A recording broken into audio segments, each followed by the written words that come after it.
Assalamualaikum warahmatullahi wabarakatuh. Balik lagi dengan aku Mat Pentrol. Apa kabar kalian semuanya? Mudah-mudahan selalu senantiasa sehat walafiat, tambah rezekinya, dan mudah-mudahan puasanya lancar. Yuk sahur, yuk sahur. Nah, lagi sahur kan? Sambil dulu kita melihat reaksi daripada netizen-netizen yang lucu-lucu kocak-kocak yang mengomentari tentang respon daripada Amin tentang keputusan KPU kemarin malam ya guys. Sebelum kita lanjut kepada videonya, alangkah baiknya teman-teman subscribe dulu channel saya ya. Jangan lupa di like ya, tekan tombol like-nya. Terima kasih. Yuk tanpa bocot bacit, tanpa panjang lebar, langsung pada ke video yang pertama. KPU telah mengeluarkan pengumuman resmi yang hasilnya dalam versi KPU. Versi KPU gimana toh maksudnya? Itulah hasil dari suara rakyat kok dibilang versi KPU. Kalau Anda bilang itu adalah hasil suara dari versi KPU, kami sebagai rakyat Indonesia merasa direndahkan dengan narasi Anda. Karena itu adalah hasil dari suara kami rakyat Indonesia, bukan suaranya KPU. Kok yuk bisa-bisanya itu dibilang versi suara KPU? Itu suara kami rakyat Indonesia. Kenapa kalian tidak terima dengan hasil suara dari kami? Hei, kenapa? Kami itu ingin membangun bangsa dan negara yang lebih maju. Kami sudah bangga dengan Bapak Presiden Joko Widodo. Lah, kok ini malah dibilangnya hasil suara versi KPU? Piye to karepmu ki?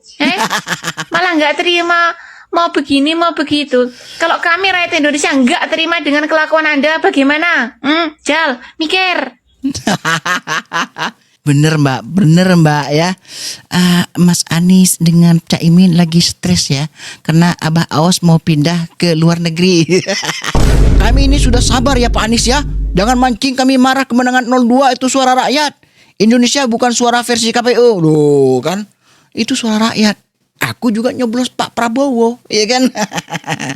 Oke, next. Anies lemas tak terima kekalahan. Akhirnya saudara-saudara, posisi juara satu tidak bergeser ke kiri dan ke kanan. Dari 164 juta yang memilih Bapak Prabowo sebagai presiden itu ada sekitar 96 juta. Anies ada sekitar 42 juta. Dan juga si Anjar itu ada sekitar 27 juta. Jauh ya. Aduh. Makanya dari awal aku sudah katakan, terapkan ilmu badi. Makin berisik, makin merunduk dia. Makin rendah hati, itulah 02. Coba lihat yang suaranya paling kecil. Ilmunya ilmu token, makin kecil angkanya makin ribut suaranya. Ilmu token ya. Dan yang satu menjadi sorotanku adalah Bapak Ketua KPU kita, Bapak Hasyim Asyari. Coba perhatikan, kalau bisa dikatakan aku 2 jempol sama Bapak ini. Karena apa? Bapak Hasyim Asyari ini di tengah-tengah kanan kiri dan kanan tidak gentar menyatakan kebenaran. Nggak peduli dia, biar tahu kalian. Dan juga selesai menyampaikan atau membacakan surat ketetapan, iya kan? Coba bayangkan kalian, mungkin karena harunya dia hampir meneteskan air mata. Karena apa? Rasa lelah yang sudah dia lalui selama menyelenggarakan pemilu di bangsa ini. Capek lo, biar tahu kalian. Itu yang pertama, ya kan? Yang kedua, mungkin dia juga hampir meneteskan air mata. Karena apa? Karena beliau sempat berhadapan dengan anak-anak Abah yang susah kali dibilangi. Iya. Saksinya di mana? TPS berapa? Nggak tahu Pak. Nama saksinya siapa? Nggak tahu juga Pak. Partai mana yang digelembungkan? Nggak tahu juga Pak. Pusing kan Pak ngadapi anak Abah. Bapak baru sehari Pak, kami berbulan-bulan. Bapak bayangkan itu. Tapi itulah Pak, ya kan? Apa yang mau kami bilang? Cuma satu yang bisa kami katakan Pak, tabahlah menghadapi anak-anak Abah Pak. Karena memang udah kayak gitu tabiatnya Pak, kepingin menang tapi gak kesampaian. Seandainya aku punya sayap, terbanglah aku. Mana nggak pun terbang, turunan malaikat semua itu Pak. Padahal udah ribut-ribut kan, maksudkan Jokowi. Kalau orang sebelah itu Pak, maklumi aja lah Pak. Jangankan Jokowi mau dimaksudkan, itu kalau nggak senang hatinya, malaikat pun berani mereka maksudkan Pak. Sabar aja lah Pak ya. Sabar aja Pak.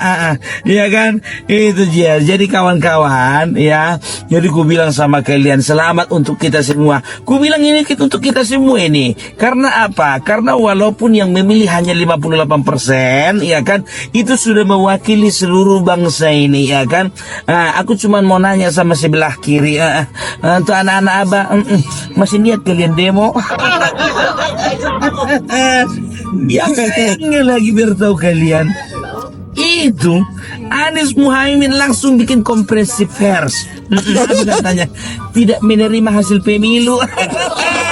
Susah move on ya bang. Sakit hati, patah hati, bikin patah hati. Aduh, udah berapa kali demo? Semana kalian demo, kalian tuh juga nggak berbobot. Yang tarwiyah lah kalian undang, kalor boy lah kalian bikin orasi. Yang berbobot itu suruh, kenapa? Kurang logistik kalian. Sekarang nggak terima kalian, mau kalian bawa juga ke jalur MK. Udah ada katanya sekitar 1.000 pengacara. Iya, serius itu Pak, 1.000. Dari mana uangnya Pak membayar? Masih ada rupanya Pak mau mensponsori. Aduh, udahlah Pak, terima aja lah. Tapi itulah, dari sekarang bulan 3 sampai bulan 10 kan, itu ada rentang waktu itu 10 bulan. Berapa bulan? 7 bulan ya kan. Ya udahlah, kita kasih ruang gerak dulu sama mereka, biar mereka bisa menggeliat-geliat kepanasan. Lihat, iyalah, kita kasih perpanjangan waktu untuk mereka bermimpi. Makin panjang waktu kalian bermimpi sayang. Jadi ku bilang sama kalian, bedanya 01 dengan 03.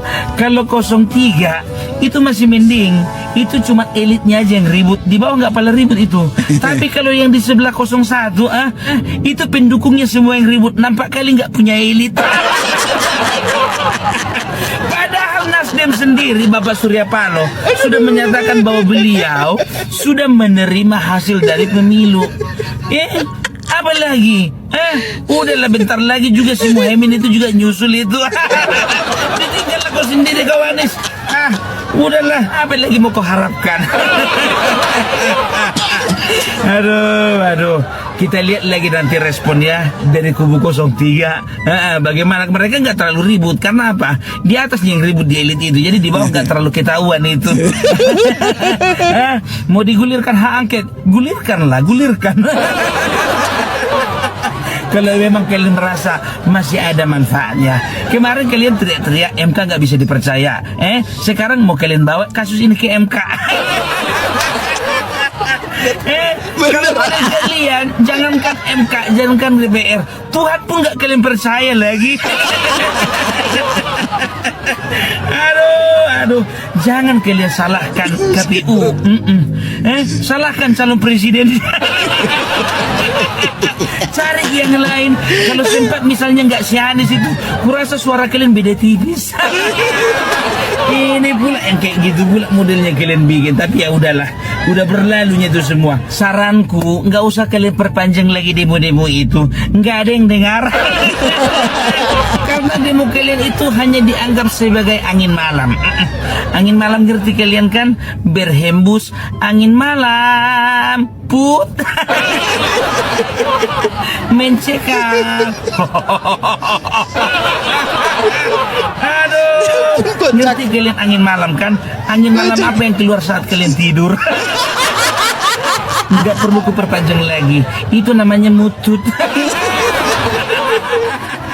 Seperti itulah demo kalian, nggak dianggap. Tapi kalau mau kalian bikin demo, bikinlah. Kalau perlu seminggu 3 kali. Biar rutin gitu loh. Terhilala bisa membuka lapangan kerja baru. Dan juga untuk yang demo itu bikin surat kontraknya. Urus BPJS-nya, dan juga asuransi tenaga kerja. Jangan cuma asal demo gitu loh ya. Jadi untuk Pak Ganjar, Pak, cuma satu Pak permohonanku Pak. Jangan lupa ya Pak, ditebus itu jasnya Pak. Lumayan Pak. Kakak mana tuh Bapak diundang untuk pelantikan nanti Bapak Prabowo ya. Itu kalau Bapak mau menyalahkan, jangan salahkan kami Pak. Jangan salahkan rakyat Pak. Salahkan itu Adian Nabi Tupulu. Gara-gara beliau, Bapak terpaksa menjahit jas. Oke Pak, semangat terus Pak. Pantang mundur, bisa tahun ini Pak. Kita coba lagi 5 tahun lagi Pak. Nggak bisa 5 tahun lagi, kita coba Pak 20 tahun lagi. Oke, selamat pagi Pur TV. Salam Parbelak, salam NKRI. NKRI harga mati. Aduh, ini dia lawakan yang sangat berbobos sekaligus menjelaskan. Mantap Pak Opung. Aduh, aku sakit perut kayaknya. Ya Allah, ada ya orang kayak Bang Opung ini. Sehat selalu ya Bang Opung ya. Next. Ini dia sudah menyiapkan, bukan saya koni-koninya. Apa nih? Tidak tahu malu. Memangnya kenapa kalau anak Pak Jokowi itu jadi wakil presiden? Kan yang memilih rakyat, yang memilih kan masyarakat. Kalaupun Gibran disandingkan sama Ganjar, itu belum tentu menang. Karena rakyat tidak akan memilih Ganjar. Begitu juga kalau misalnya Gibran disandingkan sama Anies, belum tentu menang juga. Karena rakyat tidak memilih Anies.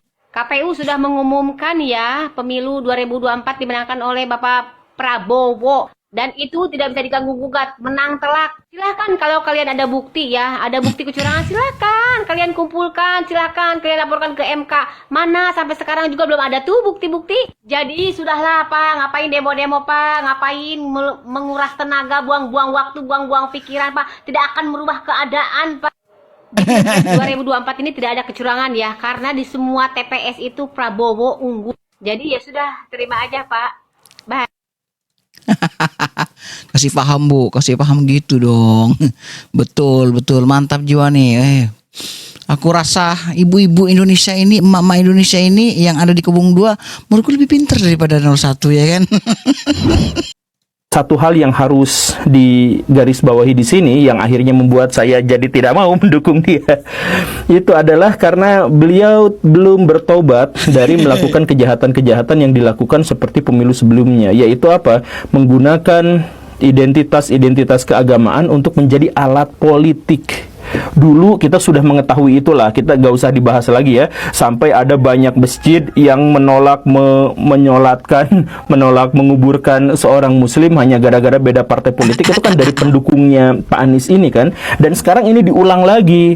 Jadi ketika kampanye tiba-tiba dikerubutin oleh ulama, kemudian ulama itu mengeluarkan fatwa, kami ulama, ada ulama ngaku ulama tapi gak apa-apa lah, kami ulama mewajibkan pertanggungjawaban dunia akhirat untuk memilih Anies. Nah, kata-kata mewajibkan itu, istilah wajib itu kan di dalam agama itu terminologi yang berat gitu. Kalau misalkan tidak dilaksanakan berarti dosa gitu kan. Nah, karena itu berarti harus ada dalilnya. Nah, ini dalil memilih Anies itu di mana? Apakah karena sebelumnya sudah difatwakan juga bahwa Pak Anies itu adalah Imam Mahdi gitu? Kan nggak bisa. Nah, tapi Pak Anies itu memang menggunakan terminologi agama, istilah-istilah agama untuk menguatkan elektabilitasnya. Jadi ada fatwa lah. Kemudian saya setuju kalau misalkan agama itu dijadikan inspirasi politik kita. Saya sangat setuju kalau misalkan agama ada di atas gagasan politik kita. Tetapi kalau misalkan agama ada di bawah kemudian dijadikan alat politik, nah itu adalah sesuatu yang bermasalah. Sesuatu yang sangat sakral saja bisa dijadikan alat, bagaimana sesuatu yang lain? Saya pikir ini adalah kebijakan yang terlalu oportunis gitu. Tapi kan bukan Pak Anies yang melakukan itu. Pak Anies membiarkan para pendukungnya untuk melakukan itu. Kenapa dia tidak melakukan klarifikasi? Saya yakin sebagai seorang intelektual, saya yakin sebagai seorang dalam tanda kutip liberal yang bergagasan maju, tidak mungkin Pak Anies itu setuju kalau misalkan dirinya disakralkan, bahwa dirinya itu pada akhirnya dianggap diwajibkan untuk memilih dirinya gitu. Itu gak ada ceritanya. Kenapa sampai main fatwa? Dari dulu main fatwa, sekarang juga main fatwa. Ini ironi, status beliau sebagai seorang akademisi kemudian akhirnya juga tercoreng gara-gara kelakuan politik yang agak kurang gitu, yang kacau seperti ini gitu. Dan akhirnya apa? Ini mengancam Baraya, ini levelnya sudah mengancam. Karena apa? Karena kelompok-kelompok paling intoleran di Indonesia, kelompok-kelompok kacamata kuda yang melihat hanya dalam satu perspektif dan satu paradigma saja, kebanyakan ngumpulnya di situ. Jadi kalau misalkan Pak Anies yang terpilih Ya, jadi jangan-jangan ya Pak Aniesnya nggak seperti itu. Tapi makanya saya pertanyakan, kalau Pak Anies nggak seperti itu, kenapa membiarkan para pendukungnya menjadi seperti itu? Kan gawat gitu. Dan ditambah lagi ada masalah lain, yaitu apa? Sama seperti Pak Ganjar, Pak Anies itu adalah petugas partai. Jadi beliau dipilih karena beliau bukan orang partai ya, beliau bukan ketua partai, dia tidak punya partai dan sebagainya, maka dia menggantungkan kepada Pak Surya Paloh. Dan Pak Surya Paloh pada akhirnya juga bukan hanya jadi manajernya, bukan hanya jadi orang yang mengangkatnya, tapi banyak sekali memasukkan, termasuk juga kan salah satu yang paling kontroversial dari Pak Anies itu adalah dia wakilnya itu adalah Caimin. Nah, siapa yang mengusung Caimin itu adalah istihad politik dari Pak Surya Paloh gitu. Jadi bukan dari Pak Aniesnya gitu. Jadi kalau misalkan sudah seperti ini, sama seperti Pak Ganjar, jadi nanti kalau misalkan sudah jadi presiden, jangan-jangan otoritasnya dipegang sama Pak Surya Paloh gitu. Jangan-jangan seperti itu ya. Ya kita nggak tahu. Cuman belakangan kita mengetahui bahwa orang-orang yang jadi petugas partai itu biasanya banyak intervensi dari orang-orang yang tidak kita kenal atau tidak kita kehendaki gitu. Nih, ini baru nih Abang nih, satu frekuensi dengan saya. Setuju Bang. Karena Anies tuh kepanya jadi masjid ya kan, langsung gitu di masjid. Aduh, udahlah. Kemudian pakai fatwa ulama dan sebagainya. Waduh, sampai-sampai ya kan ibu-ibu muslimat itu kayak terhipnotis untuk juga memilih Pak Anies jadi presiden. Kalau nggak memilih Pak Anies sebagai presiden, kayak mereka berdosa banget gitu ya. Next ya, ini tentang hak angket kalau nggak salah. Diangket aja, jangan enggak. Kita senang dengan adanya angket, tapi perilakunya jangan seperti supir angkot, cuman teriak-teriak knalpotnya gede, bang, tapi isinya nol gitu loh. Kadang-kadang kan ya yang begini-begini yang buat kita malu, teriak angket-angket, ujung-ujungnya ya melempem gitu loh. Ujung-ujungnya ya cuman ya bargaining politik doang supaya mendapatkan kursi lebih besar di kabinet. Akhirnya tidak mengedukasi rakyat secara demokrasi. Artinya apa? Kita hanya menemukan para gelandangan politik yang coba ingin mengemis gitu loh, tidak pada substansi yang diperjuangkan. Ya kasihan rakyatnya yang demo-demo, misalnya kayak Bung Rafli tadi demo-demo di DPR, kan di atasnya sudah selesai. Gak lama lagi Pak Prabowo ketemu dengan Bu Mega, salam-salaman. Kemudian Mas Anies juga ya mau ikut pilkada lagi katanya, salam-salaman juga. Kan kasihan rakyatnya, mahasiswa udah semangat demo untuk bicara tentang demokrasi, ujung-ujungnya elitnya salaman. Ya artinya nggak ada gunanya. Yang paling penting tetap jaga demokrasi kita, jangan sampai dibajak oleh para bandit. Itulah kira-kira. Yang teriak curang biasanya lebih ngerti bagaimana berbuat curang. Sama halnya ketika maling teriak maling, dia punya pengalaman jadi maling. Itu nggak mungkin misalnya seorang ustadz bicara tentang maling karena dia nggak pernah maling. Bagaimana seorang pendeta mau teriak maling, dia nggak pernah maling. Nah hanya maling lah yang bisa teriak maling. Makanya kata bilang maling teriak maling. Makanya saya bilang orang culas ini tidak pantas untuk bicara tentang kecurangan. Mereka tidak punya hak moral sedikit pun bicara tentang demokrasi hari ini, apalagi bicara tentang orkestrasi kecurangan. Makanya hari ini lihat, ini bentuk perlawanan rakyat yang nyata. Bagaimana rakyat lebih memilih Pak Prabowo dan Mas Gibran. Itulah. Aduh, Refli Harun langsung diskakmat nih. Langsung mingkem nih si Refli Harun. Mingkem, dia tidak berkutik apa-apa ya kan. Apalagi aku lihat ekspresinya Refli Harun tuh kayak memandang sesuatu gitu ya. Apa, bingung dan sebagainya. Kali ini aku setuju nih ya sama Bang Nul. Oke guys, sampai di sini aja dulu videonya. Terima kasih udah nonton dari awal sampai akhir. Sampai jumpa di next video. Bye. Yo sahur yo, sahur yo, sahur. Udah ya, udah sahurnya ya.